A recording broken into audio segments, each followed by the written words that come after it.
정성훈 위임 목사님의 당신의 원망을 그치시오 라는 제목의 말씀. 출애굽기 17장 1절에서 7절. 이스라엘 자손의 온 회중이 여호와의 명령대로 신 광야에서 떠나 그 노정대로 행하여 르비딤에 장막을 쳤으나 백성이 마실 물이 없는지라. 백성이 모세와 다투어 이르되 우리에게 물을 주어 마시게 하라. 모세가 그들에게 이르되 너희가 어찌하여 나와 다투느냐? 너희가 어찌하여 여호와를 시험하느냐? 거기서 백성이 목이 말라 물을 찾음에 그들이 모세에게 대하여 원망하여 이르되 당신이 어찌하여 우리를 애굽에서 인도해 내어서 우리와 우리 자녀와 우리 가축이 목말라 죽게 하느냐? 모세가 여호와께 부르짖어 이르되 내가 이 백성에게 어떻게 하리이까? 그들이 조금 있으면 내게 돌을 던지겠나이다. 여호와께서 모세에게 이르시되 백성 앞을 지나서 이스라엘 장로들을 데리고 나일강을 치던 네 지팡이를 손에 잡고 가라. 내가 호렙산에 있는 그 반석 위 거기서 내 앞에 서리니 너는 그 반석을 치라. 그것에서 물이 나오리니 백성이 마시리라. 모세가 이스라엘 장로들의 목전에서 그대로 행하니라. 그가 그곳 이름을 마사 또는 무리바라 불렀으니 이는 이스라엘 자손이 다투었으며 또는 그들이 여호와를 시험하여 이르기를 여호와께서 우리 중에 계신가 안 계신가 하였음이더라. 아멘. 이 세상에서 가장 배우기 쉬운 것이 무엇일까요? 그것은 바로 원망입니다. 누군가 가르쳐주지 않아도 따로 배우지 않아도 스스로 자연스럽게 습득하는 것이 원망이라고 할 수 있습니다. 원망을 배우기 위해서는 특별한 기술이나 재능이 필요하지 않습니다. 지식이나 경험이 필요하지 않습니다. 심지어 돈 일전 한 푼 들이지 않고도 원망이라고 하는 것을 배울 수가 있습니다. 여러분들은 무엇 때문에 원망해 보셨습니까? 무엇이 여러분으로 하여금 그토록 원망스럽게 만들어 놓고 있습니까? 이스라엘 백성들의 삶을 살펴보면 그들이 광야 생활을 하는 가운데 늘 원망과 불평으로 계속해서 그 광야 생활을 지냈음을 알 수가 있습니다. 그들의 광야 생활을 따라가다 보면 하나의 주제와 만납니다. 그 주제가 원망입니다. 물이 없으면 물이 없다고 원망하고, 양식이 없으면 양식이 없다고 원망하고, 고기가 없으면 고기가 없다고 원망하고, 적이 강해서 우리가 결코 들어갈 수 없다는 패배의식에 사로잡혀서 또 원망하고, 그들은 시종일관 원망을 거듭하면서 하나님의 은혜를 무시하고 반응하는 태도를 취했음을 볼 수가 있습니다. 원망은 믿는 사람이나 안 믿는 사람이나 정도의 차이가 있을 뿐 누구나 다 하고 살아간다고 할 수 있습니다. 지금까지 나는 원망을 한 번도 해본 적이 없다. 불평은 나는 내 사전에는 없다. 나는 오로지 그냥 감사로 살아간다. 만약 그런 분이 있다면 아마 하나님께서 높은 점수를 주시지 않을까 생각합니다. 이스라엘 백성들 역시도 하나님의 인도하심을 받고 있음에도 불구하고 그들은 원망을 털어놓고 있습니다. 오늘 본 말씀 1절을 보면 이런 말씀이 기록되어 있습니다. 이스라엘 자손의 온 회중이 여호와의 명령대로 신 광야에서 떠나 그 노정대로 행하여 르비딤의 장막을 쳤으나 백성이 마실 물이 없는지라. 여호와의 명령을 따라 그들이 하나님의 지시에 의해서 르비딤까지 이르게 되었다라고 말하고 있습니다. 그 인도하는 과정에 어떤 일이 있었는가는 알 수가 없겠습니다만은 이들이 처하게 된 이 르비딤이라고 하는 상황이 그렇게 만만치 않았음을 알 수가 있습니다. 그 이유는 그 땅에 물을 발견할 수가 없었기 때문입니다. 물이 없었더라라고 물의 부재를 확신 있게 답하는 것으로 봐서 그들이 물을 찾기 위해서 많은 노력을 이미 기울였음을 알 수가 있습니다. 그럼에도 그들은 물을 찾지 못해서 원망을 모세에게 더 나아가 하나님에게까지 하고 있는 것을 볼 수가 있습니다. 백성들이 하나님의 명령을 따라가지 않았더라면 원망하는 것쯤이야 안 믿는 사람들이 얼마든지 할 수 있는 일이니까 그렇다 하더라도 하나님의 명령대로 지금 따라가고 있는 가운데 있음에도 불구하고 왜 하나님께서 인도하시는 장소가 하필 물이 없는 장소였느냐라고 하는 것입니다. 힘들고 어렵게 광야 생활을 하는 이스라엘 백성들을 봐서라도 물이 많고 또 편히 쉴 수 있는 그런 장소로 인도하셔야 마땅하지 않겠는가. 광야 생활 그 자체도 힘든 판에 설상가상으로 물이 없는 장소라고 했을 때 그들이 느꼈을 그 박탈감이랄까요. 그들의 상처는 상당히 크지 않았을까 능히 짐작해 볼 수가 있습니다. 이스라엘 백성들만이 아니라 우리라도 그런 상황에 처하게 되면 감사보다는 불평이 먼저 터져 나왔을 것입니다. 하나님께서 어째서 우리를 이곳으로 인도하신단 말인가. 여호와의 명령대로라는 이 히브리어 원문을 보게 되면 알피 야흐웨라고 되어 있습니다. 여호와의 입에 따라 그런 뜻입니다. 정확히 번역하면 여호와의 입에서 나오는 말씀을 따라서 그들이 광야 여정을 했다라고 하는 것입니다. 하나님의 지시를 따라가는 장소가, 하나님의 명령을 따라가는 장소가 어찌 이런 장소가 될 수 있나. 우리도 때로는 예기치 않은 시련을 만나 이스라엘 백성들이 했던 원망을 그대로 되풀이하는 때가 있습니다. 하나님을 잘 믿어보려고 애를 쓰고 나름대로 최선을 다하고 있는 상황에서 왜 내게 복은커녕 이런 어려움을 주시는가? 왜 이런 문제를 내게 던져주시는 것일까? 하나님의 처사에 대해 못마땅한 생각을 가지고 원망을 하는 일들이 종종 우리 자신들 가운데도 나타나는 것을 알 수가 있습니다. 저는 이스라엘 백성들의 이 광야 여정을 따라가면서 이런 생각을 했습니다. 어쩌면 나와 이렇게 똑같을 수가 있을까? 실제 당해보지 않아서 모르겠습니다만은 이스라엘 백성들이 당했던 그런 고난과 시련을 겪게 된다면 그런 가운데서도 감사하며 살아야지라고 아마 답하지는 못하지 않을까 생각합니다. 원망을 그치고 감사하는 삶을 살아야 하는 이유가 무엇일까요? 원망은 공동체의 위기를 불러오기 때문에 결코 해서는 안 된다라고 하는 것입니다. 모세의 리더십의 위기는 모세가 이끄는 공동체의 위기와 직결되고 있다라고 할 수 있습니다. 모세는 이스라엘 백성들을 성공적으로 광야를 지나게 해야 할 그런 책임과 의무를 갖고 있습니다. 그의 리더십 아니고는 이 광야 생활을 성공적으로 마칠 수가 없다는 사실입니다. 모세를 대신해서 그들을 이끌고 가나안으로 갈 수 있는 지도자는 현재 상황으로 보면 결코 존재하지 않고 있음을 알 수가 있습니다. 이런 가운데서 오직 모세의 리더십만이 이스라엘 백성들의 운명을 결정하는 그런 역할을 하고 있는 것입니다. 이 리더십을 인정하지 않고 이 리더십에 대항을 한다면 그로 인해서 자기 자신도 불행해질 뿐만 아니라 그가 속한 공동체 전체가 큰 위기에 내몰릴 수 있다라고 하는 것입니다. 오늘 본문 말씀에 보면 이스라엘 백성들이 모세를 향하여 어떤 식으로 원망하며 그에게 적개심을 드러냈는가를 자세히 살펴볼 수가 있습니다. 본문 말씀 2절을 한번 보겠습니다. 백성이 모세와 다투어 이르되 우리에게 물을 주어 마시게 하라. 모세가 그들에게 이르되 너희가 어찌하여 나와 다투느냐. 여기서 다툰다라고 하는 말은 꾸짖는다, 싸운다, 질책한다 그런 뜻을 내포하고 있습니다. 모세가 한 일은 르비딤으로 이스라엘 백성들을 이끌고 온 것밖에 없습니다. 물이 있는지 없는지 모세는 미리 파악할 수가 없었을 것입니다. 그의 경험상 이 르비딤이라고 하는 장소가 의미하는 것처럼 휴식의 장소, 피로 회복의 장소, 쉬는 장소 그런 뜻을 갖고 있기 때문에 아마 이곳에서 이스라엘 백성들이 무거운 짐을 내려놓고 잠시 동안만이라도 편히 쉴 수 있지 않을까. 고고학자들의 그 연구 결과에 따르면 이 르비딤이라고 하는 장소가 원래 물이 많은 곳이었다고 합니다. 그런데 어째서 이스라엘 백성들이 도착했을 때 이 물이 없었던 것일까? 그것은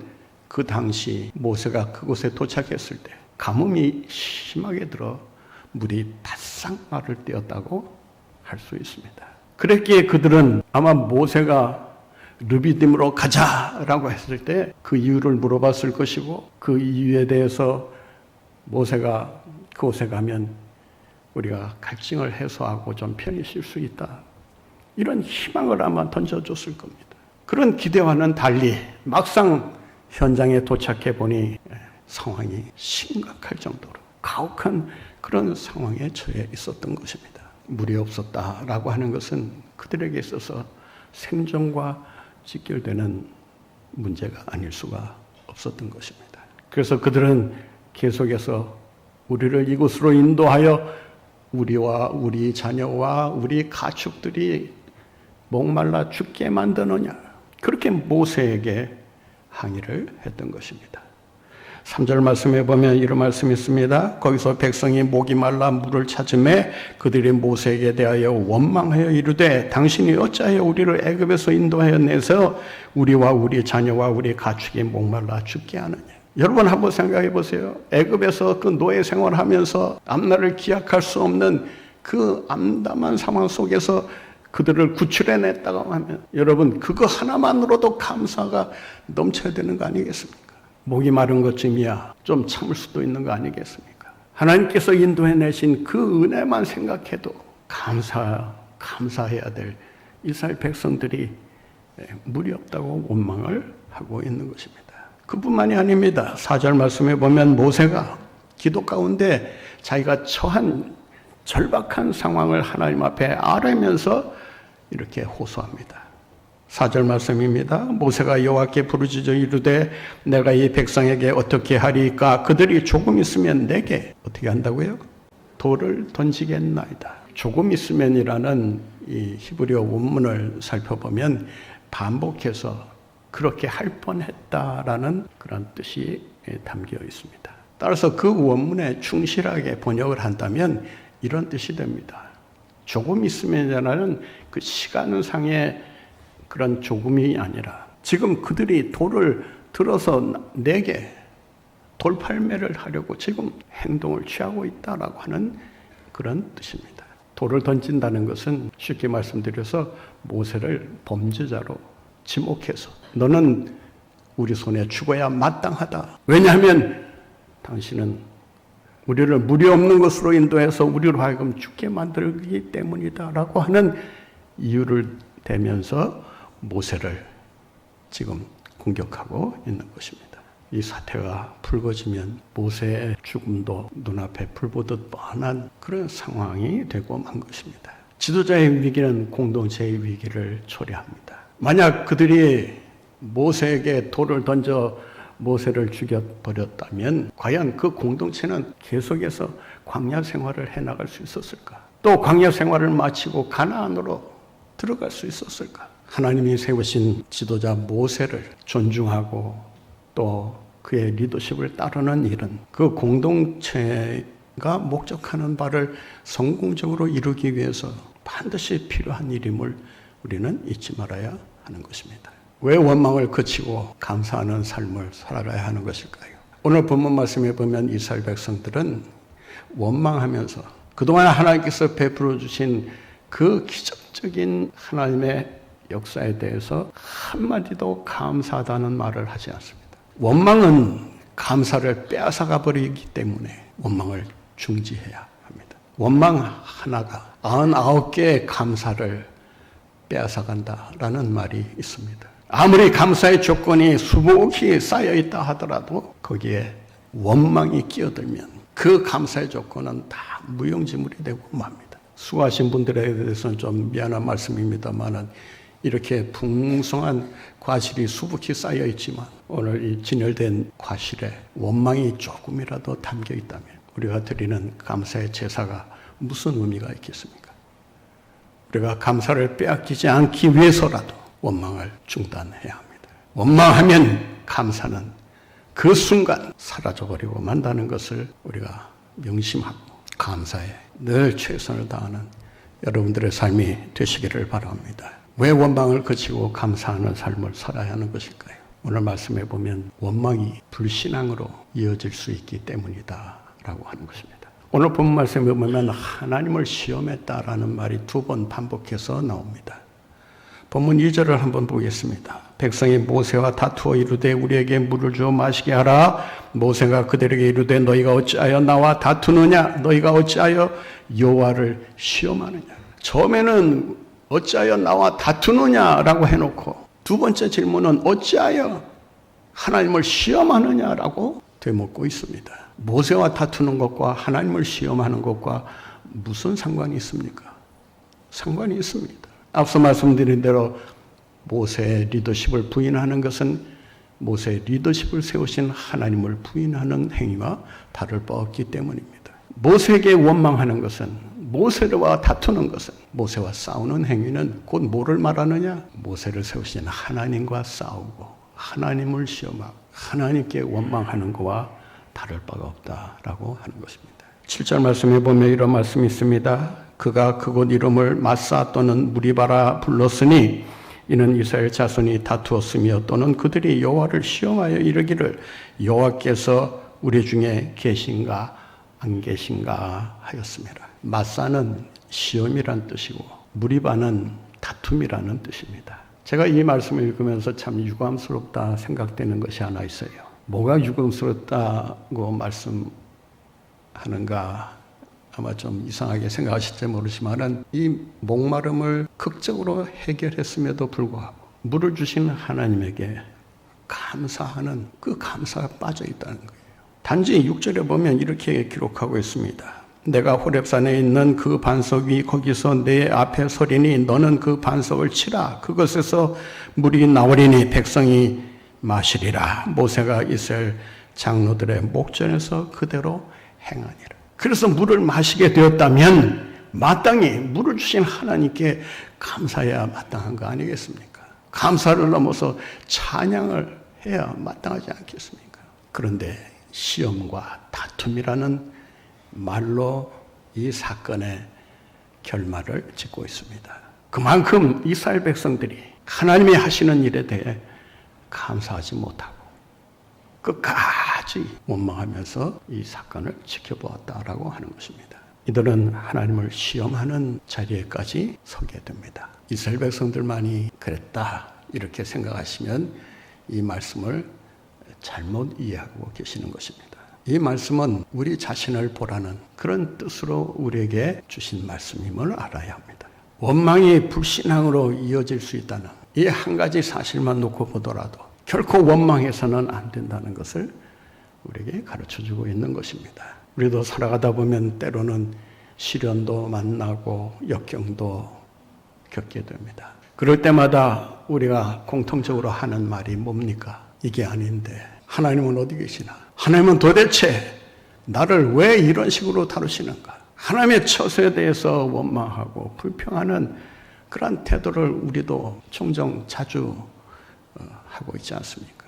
원망은 공동체의 위기를 가져올 뿐만 아니라 하나님의 은혜를 잊어버리게 만들 뿐만 아니라 더 나아가 불신앙의 자리에 서게 한다는 것을 우리가 잊지 말아야 합니다. 그렇다면 우리가 어떻게 해야 원망을 그치고 감사하는 삶을 살아갈 수 있을까요?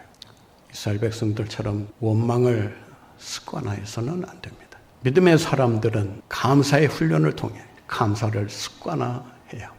이스라엘 백성들은 계속해서 원망을 거듭하면서 원망의 노예가 되어버리고 말았습니다.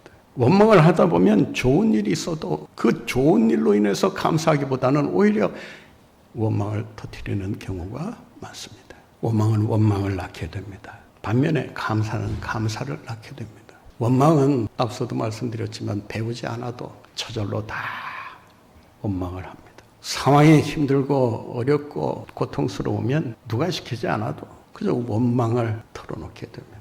그런데 감사는 훈련을 통하지 않으면 결코 배울 수가 없습니다. 나는 어느 때라도 감사하면 얼마든지 감사하며 살 수 있어. 자신하는 분들에게 다시 한번 제가 말씀을 드립니다.